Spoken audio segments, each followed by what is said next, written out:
Sa datos ng Philippine National Police Women and Children Protection Center, tumataas ang bilang ng mga kaso ng violence against women and children. Mula 11,307 noong 2022, umakyat ito ng 13,213 noong 2023. Mula Enero hanggang Hulyo nga lamang nitong taon, umabot na sa mahigit 5,000 ang reklamong natanggap ng kanilang opisina.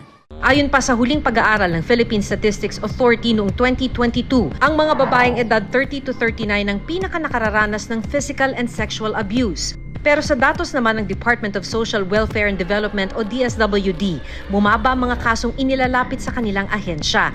Mula sa 2,551 cases noong 2022, bumaba ito sa 1,205 cases noong 2023. Yung mga challenges po natin na nakikita namin sa pag-implement po natin ng strengthening barangay borders ay una yung ating mga resources po ng ating mga barangay. Aminado naman ng Department of Interior and Local Government o DILG na hindi lahat ng barangay sa bansa ay may sapat na VAUSI officer na kayang rumisponde sa hawak na VAUSI cases. Isa nga po ito sa isa sa challenges po ng aming kagawaran. Alam naman po natin na appointive po kasi itong mga barangay borders officer natin at depende po sa prerogative po ng ating appointing authority, which is yung punong barangay, kung mareretain sila o hindi.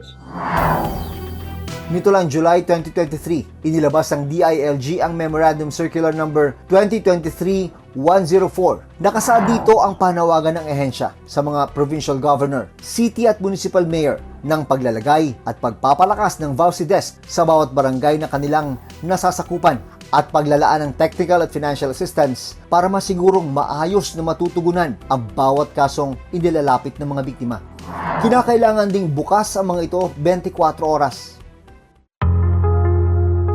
Samantala, si Ella, nagdesisyon ng iatras ang planong pagsasampa ng reklamo laban sa dating kinakasamang si Val.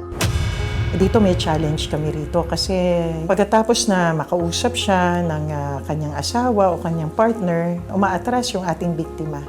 Kung minsan nahihirapan kami na yung biktima ay magpatuloy pa dun sa kaso ng 9262.